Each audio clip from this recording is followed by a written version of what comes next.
Before we begin, just want to mention, next Sunday, Betsy Romani will be here to speak about Pope John the 23rd, another one of our icons. And the other thing I want to mention is coming attractions. At the end of April, we're going to start having a Thursday night Zoom on the Acts in the early church with some videos, some synopsis of biblical scholarship, and some discussion. So you'll be hearing more about that as we get closer.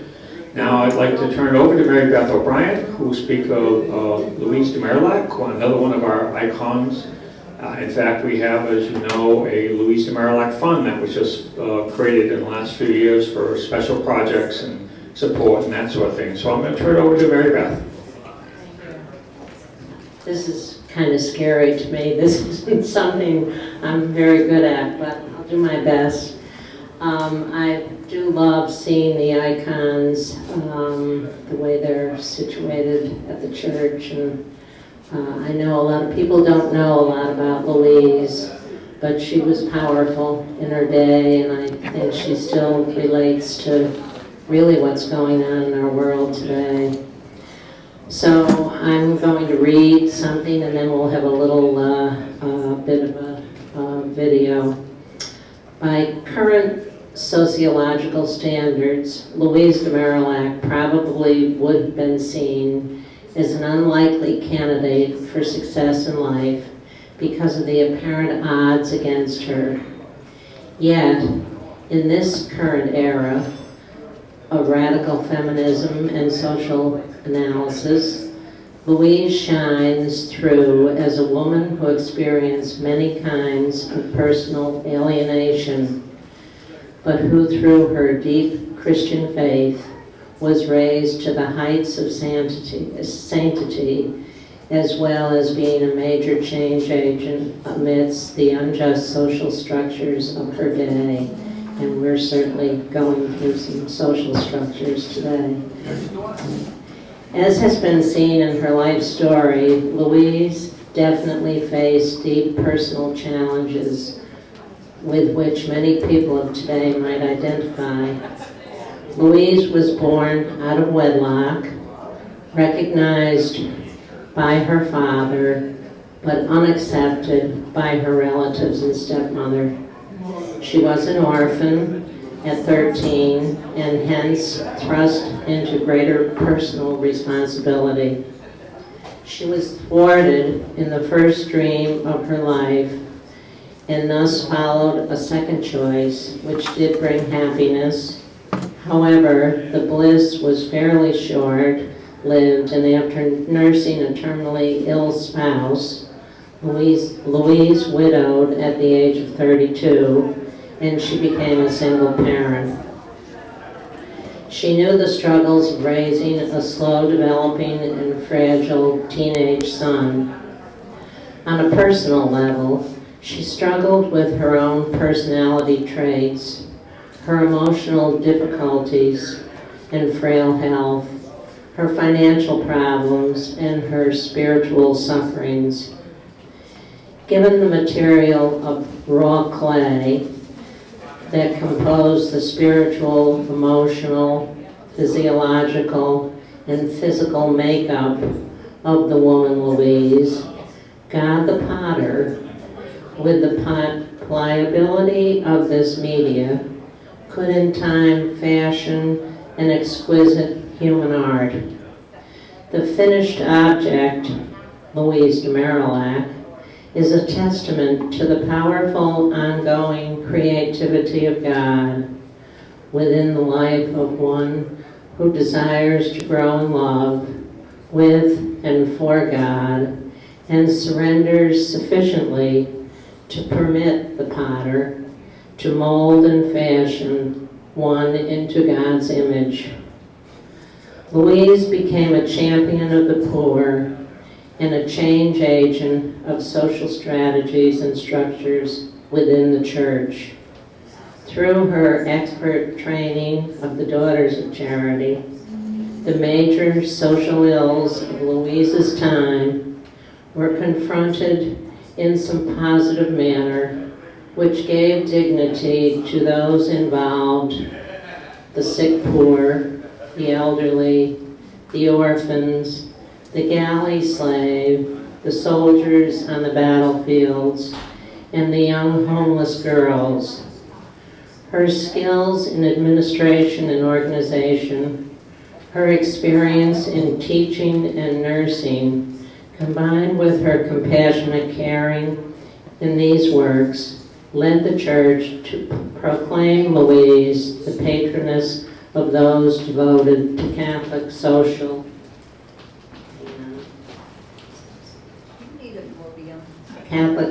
works. It was reported that even Florence Nightingale went to Paris to study Louise's writings and works on health care. And this time I think we'll show 2 videos.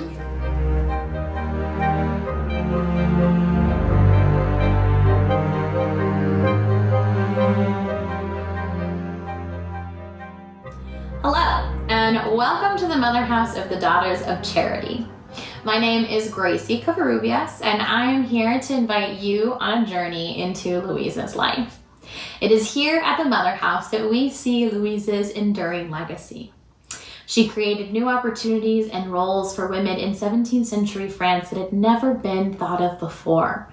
And her proactive attitude and go-getter mindset changed the way the church served the world, because instead of being cloistered in a convent, Louise and Vincent preached, "The streets are my chapel," and they took their work there to make a lasting impact.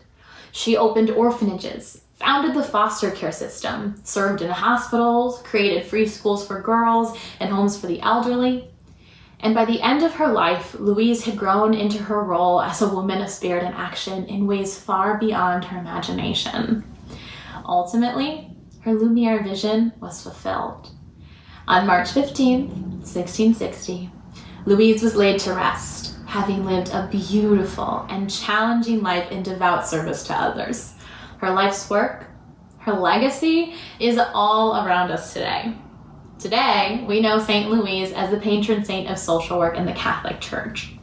However, her impact extends far beyond the church and even the Vincentian family. In fact, her life's work laid the foundation for many of the modern systems of social work that we see around us all today. We talk a lot about how Louise's pious nature guided her in life.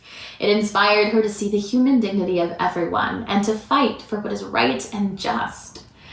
Louise wasn't brave every moment of her life. No saint or sinner is. But she was brave when it mattered the most. She was brave enough to believe in her faith and the people that she served. And it's that bravery and persistence that made her such a profound trailblazer for social work, justice, and equity. It's an understatement to say that Louise's legacy lives on today and every day.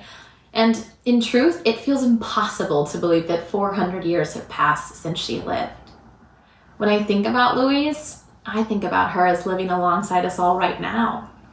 I think about all the ways she'd be organizing people to call state representatives to make healthcare accessible for everyone.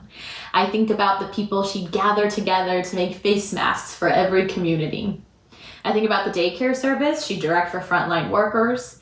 And I think about the Zoom calls she'd arrange to check on leaders from every community across our city. Because when I think of Louise, I think of every woman I know and love embodying just a little bit of her persistence. Most importantly, I think about how Louise has taught us that every single act of kindness and service is in fact a radical act, demanding equity and love by recognizing the dignity in us all. The Daughters of Charity Mother House represents a community of women each day that show up to serve communities all across the world.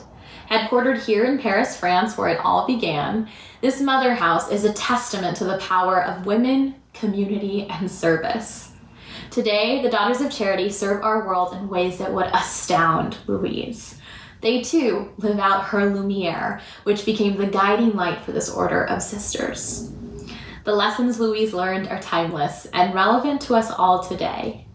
And so in the spirit of reflection, I invite you to answer the question, where are you now and where do you hope to be? We wish you immense joy as you navigate your own journey in finding purpose and living a meaningful life, much like Louise did too. Buen camino.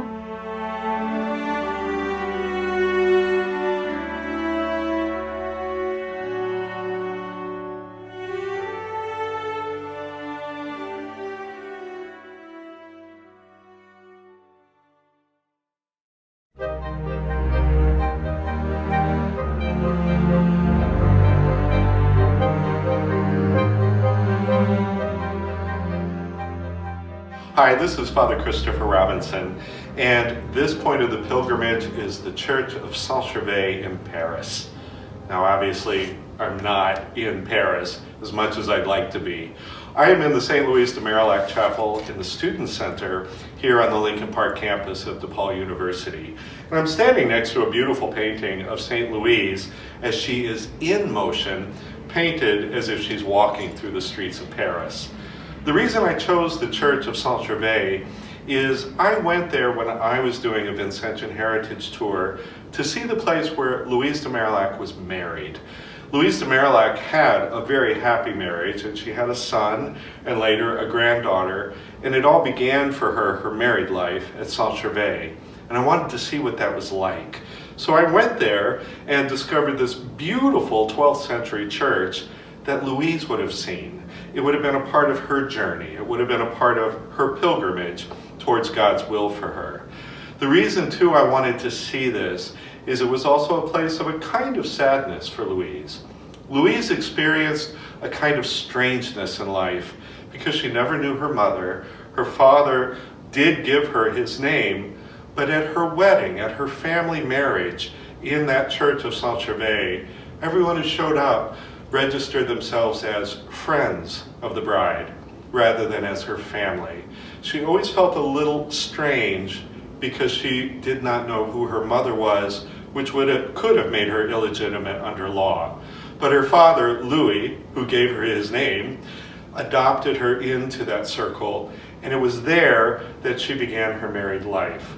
So I began to trace steps of Louise's life from that point where she experienced on one side feeling kind of on the outside, but then when it came to faith, feeling on the inside. This image of her is one of my favorites because it shows her in action, moving rather than staying stuck in a place. And a pilgrimage is about moving beyond a stuck place. It takes us out of our comfort zone into a place we never maybe would have imagined.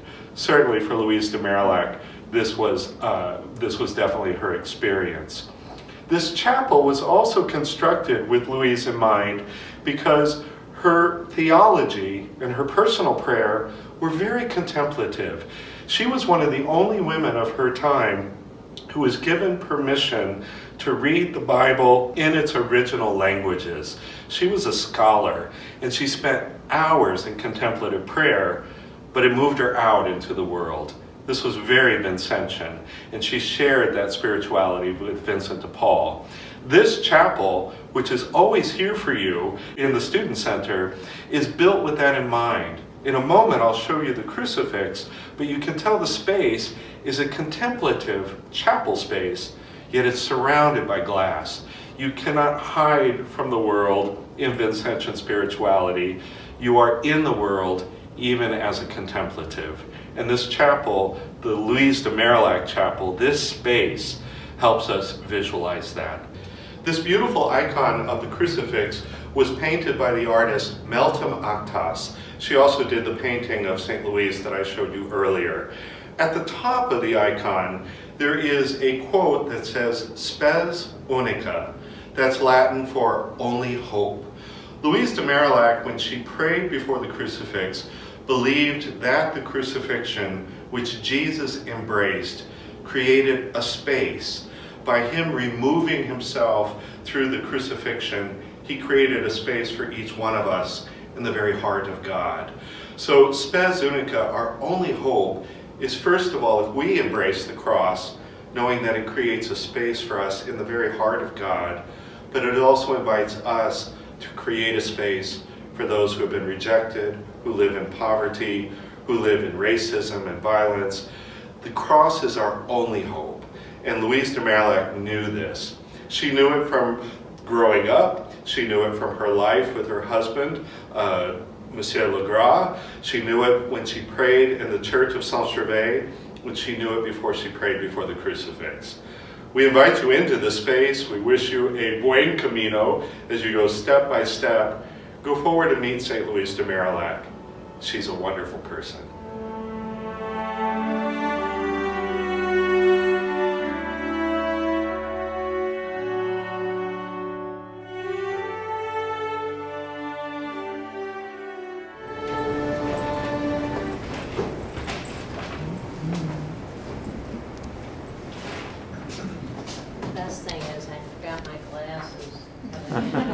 Oh, here they are. That's where I lose mine all the time.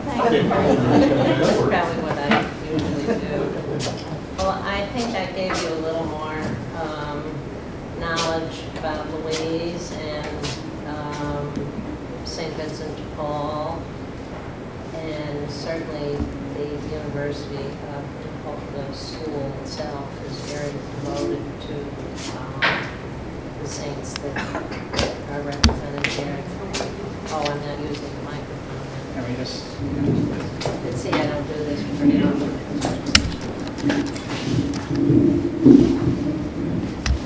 This way? Okay. Well, to go on a little more about, I hope you enjoyed the pilgrimage. That's something new that has come out from St. Paul University, and I thought kind of filled in some of the talking that I would do, but I think it was great to be able to show that. So Louise de Marillac was born in 1591, and she passed in 1660. She was one of the world's most dynamic, prophetic, and social reform women of the 17th century France. She was une fille naturelle, an orphan, a wife, a mother, a widow, a consecrated woman, a foundress, and a social reformer. Louise was a holy woman, the effects of whose work and spirituality have spread throughout the world. Yet, until this century, she has been little known, especially in the English-speaking world, even by many congregations who claimed her as their spiritual foundress and mother. How could one so great be forgotten? Perhaps this was in the providence of God, because this century and the next century need the light of her vision, her witness as a sign of hope in the oft-time darkness of our societies, which are so similar to hers. And if you think about the times we're living in right now, it is certainly similar to what Louise lived in, the poverty, the wars going on. Definitely fits into the same pattern. Perhaps too, she was seen mainly as the helpmate and collaborator of that great giant of charity and spiritual reformer, her spiritual guide and beloved friend, Vincent de Paul, which your church is named after. And I love how the icons are put together over the altar. It's very beautiful. Whatever the reason, Louise de Marillac seems to be emerging from the shadows and coming into clearer focus in this our day. In her notes on the meetings of the Ladies of Charity, and I'm a member of the Ladies of Charity for a long time, since 1957, Louise wrote, "It is evident in this century that divine providence willed to make use of women to show that it was his goodness alone which desired to aid afflicted peoples and to bring powerful helps for their salvation." Could not the echo of these words be heard from Christian women of today? Louise does, I contend, have a mighty message and a wide witness for all contemporary Christians. She was a woman of great prayer, a mystic, from which flowed her varied and extensive works of mercy. From her union with Christ and her imitation of his spirit and works came her sanctity. Her cause for sainthood was introduced in 1895 during the pontificate of Leo XIII. In 1911, Pius X solemnly proclaimed her virtues. In 1920, Benedict XV beatified her, and in 1934, Pope Pius XI canonized her. And in 1960, Pope John Paul XXIII proclaimed Louise de Marillac the patroness of all those devoted to Christian social works, a fact that is also generally little known about her. With the recent publication of the spiritual writings of Louise de Marillac, Correspondence and Thoughts, 1991, the English-speaking would now have a greater access to the richness, the beauty, and the depth of the woman named Louise. Her personality, her character, her talents, her struggles, her loves, all of which contributed to her spirituality. Through her letters and spiritual writings, we come to know an often forgotten woman as the Lord's beloved one, whom he called to manifest his preferential love for the poor and the marginalized, and whom he schooled in compassion through her personal experience of suffering and her journey from darkness to light. Through the power of the Holy Spirit and trust in providence, she became a light in the darkness of the France of her day. Yet, to most Christians, this light has been hidden under a bushel for over 300 years. It seems that the time has come for more writers to catch the fire of Louise de Marillac and to let it glow so that in the darkness of hearts and societies, it may bring the warmth and the hope of the love of Christ.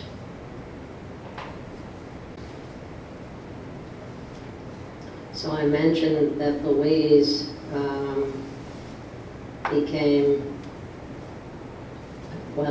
there is the Saint of Charity enters the Vatican Basilica, and I happened to be there the day that Louise was announced and moved into the Basilica of St. Peter's in Rome. These words were the headlines in an Italian newspaper on April 20th, 1954, when the statue of Louise de Marillac began its ascent to the final niche for founders and foundresses in St. Peter's Basilica in Rome. What joy this caption must have brought to her spiritual family as Louise, the mother and foundress, joined St. Vincent de Paul, the father and founder, in the Mother Church of Christendom, that's the Basilica in Rome. Now, in a unique manner, both saints were duly recognized as founders and great saints of charity.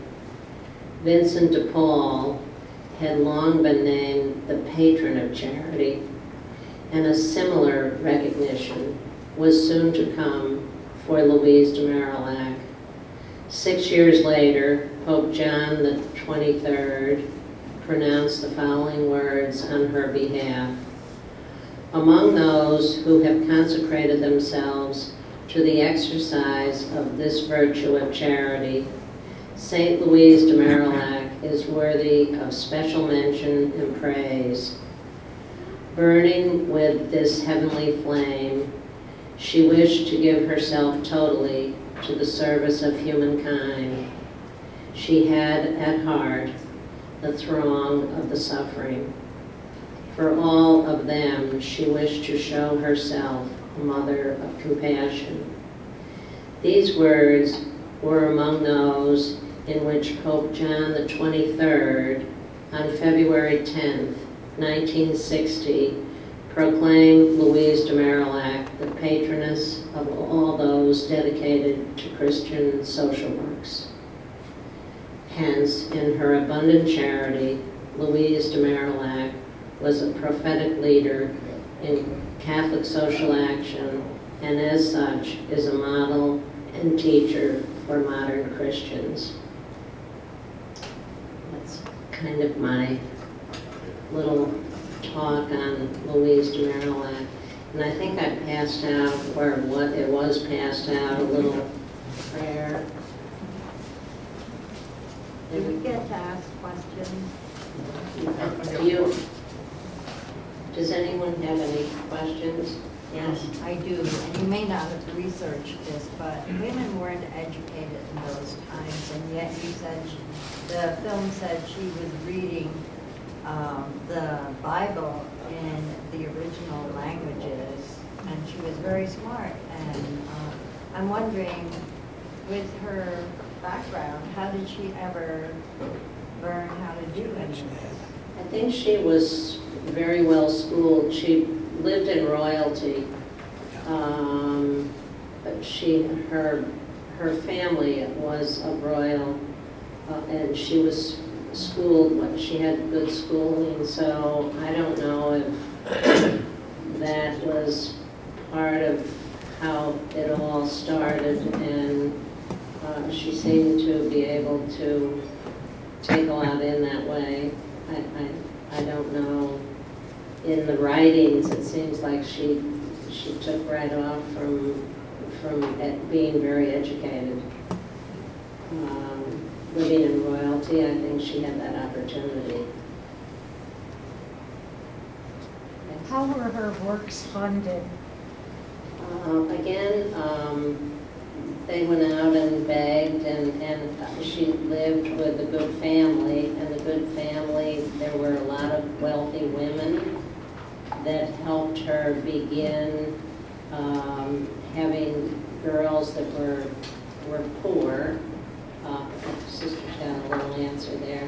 One of the things that occurred when she began to do some of her ministry was the first work that they did was at the Bons Enfants in Paris, which was an orphanage.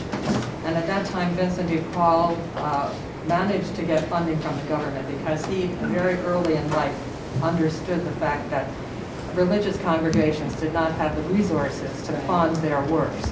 And so that was one of the beginnings of a connection with government funding and some of the funding that would come from government all the way through till today to support our works. For example, we get monies for our Catholic Charities agencies. Many of our sisters work in Catholic Charities agencies, and some of us have various schools and orphanages and things like that that are not orphanages anymore, but still receive some funding from federal level.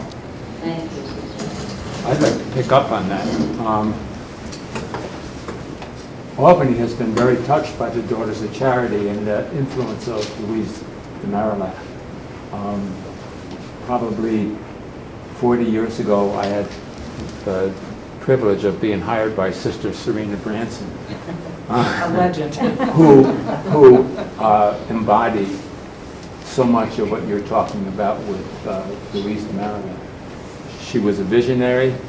She had a way of getting money out of places where you didn't even want to ask how she got it. But she got it.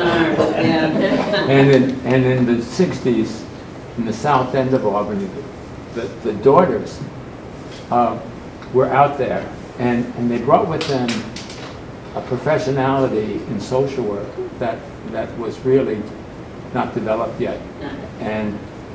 And their influence in the South End, and not only being activists and advocates, but also in teaching young social workers who were coming in to the field the business of social work and what it was about from a Christian context. The daughters have been just such a great contributor to the social work community. And they continue to be. I know. I just want you to also reflect on the fact that Mary Beth came to the Ladies of Charity through Sister Serena Branson. Yes, and I became an affiliate of the Daughters Yeah. of Charity probably 25 years ago. The other funding for their works came from the Ladies of Charity, who in the beginning were called the Charities, And it was Louise gathering and Vincent gathering the rich women of the time, the nobility, To help fund some of the those farm, things. to help the farm women that went out to serve the poor. The farm women would go out with the daughters for the leadership. And Serena was so involved. I know there's a nephew that's was Sister Serena had a sister, or two sisters in the order? One. I don't know of that. I know think that- there were two One died sisters. in South America. One. One died in South That's right, Sister America. Anne Marie Branson, yeah, she's, And they're all, I think they all passed, but that whole family, she was my mentor, Sister Serena, and served Catholic Charities for many years. She was a hard person to follow. Yeah, she was very special. Yes, Father? Two things about Serena. I remember when I was assigned to this parish back in 73, 74, Father O'Brien, I remember coming in one day and saying he was so excited because Bishop Broderick had just appointed Serena to take over Catholic Charities. It's the first time it wasn't a priest in charge. Right. She took it over and did that. And the other thing I remember about Serena is that I was told her father had been the musical director who took the place of John Philip Sousa. That's right. And, Yes. so I always think of her as being part of a marching group. We marched to her beat, really. Yeah, she was an amazing model for all of us. And then when she took over Catholic Charities, I think that was in Albany, that she covered 14 counties. Right. I remember when the sisters took their, I had the sisters at St. Mary's in Troy first, in South Troy, that's where we lived, and they had those large coronets. Right, the wings. And when Sister Serena didn't have her wings on anymore, my husband, we took her out to dinner often, and she came out of the mother house and she had curlers in her hair. My husband didn't say anything about it to her. She was in the front seat with him, and we were in the restaurant, and he said, "Is that a new style for the sisters of the Daughters of Charity?" Oh, she said, "No, I forgot to take them out of it." But they really it was very different for them, but she just rolled with all of it. She was amazing. And certainly a great person in moving you forward. Yes. I think it's significant that this community is called the Daughters of Charity rather than the Sisters of Charity. Do you want to say a word about why that was? The Daughters Charity, they live here in our diocese. No, I mean when they were founded. Oh, when they were founded? Yeah. I don't think she heard your question. I think I did. The Yeah. Ladies of Charity were founded first. And that's Before the- like 400 years ago.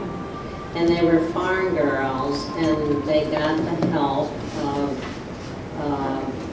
St. Vincent and St. Louise, and that was all over in France. But I think the daughters are in every country in the world. I know we went over to the 400th anniversary in Paris, went through the beautiful chapel we just saw in the video, and Louise is buried there, and I believe Vincent's heart is also in the parish. My point was that earlier communities that were founded that called themselves sisters were only able to be out of cloister for a short while before the church put them back into cloister. So that's why Vincent called them Daughters of Charity. Because they were never in cloister, they were always out on the streets working with the poor. Right. Yes, yeah. I would mention too that when I'm not sure when the Kennedy Center in New York City was one of in the 50s. 50s. One of the first treatment centers for kids that typically went into orphanages, and the good work that did occur in orphanages really got expanded through the professional work. She got psychiatrists, psychologists, social workers into the Kennedy Center, and then brought that model right into Albany and St. Catherine's Center for You're Children. right, yes, she Yeah. sure did.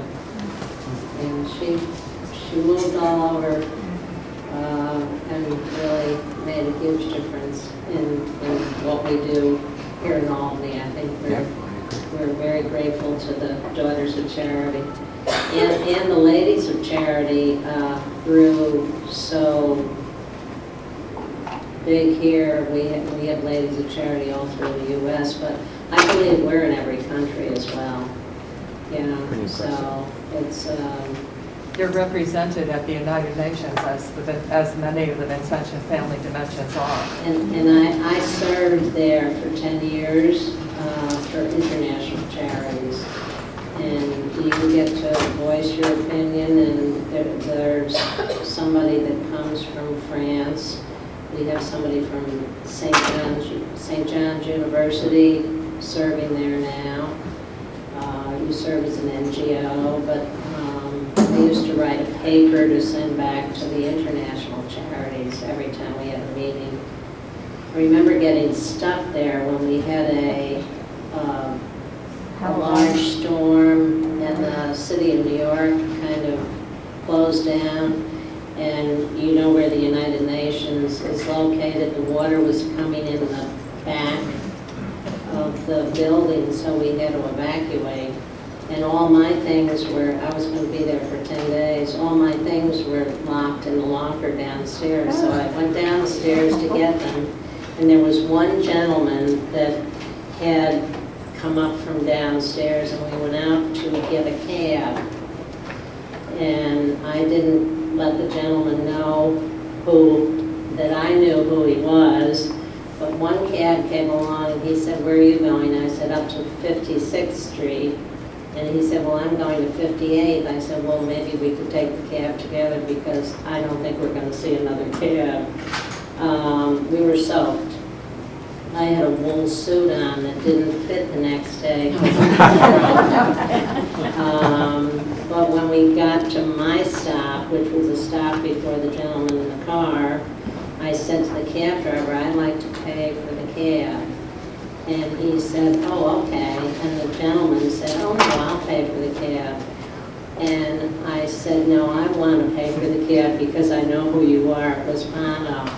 He had just spoken over. He had spoken for his community. He has done a lot in England for a lot of people.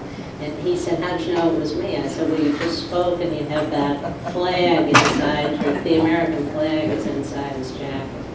So we got a good laugh over that. But anyway, I don't know. Are there other questions? Well, I just have a quick one. I missed most of this because it was another thing we were invited to do simultaneously. When was the St. Catherine's, facility start? When did they build that? That was back when, 30s. Father, do you know when St. Catherine's, it was over here? I know that my mother worked there, so it's got to be.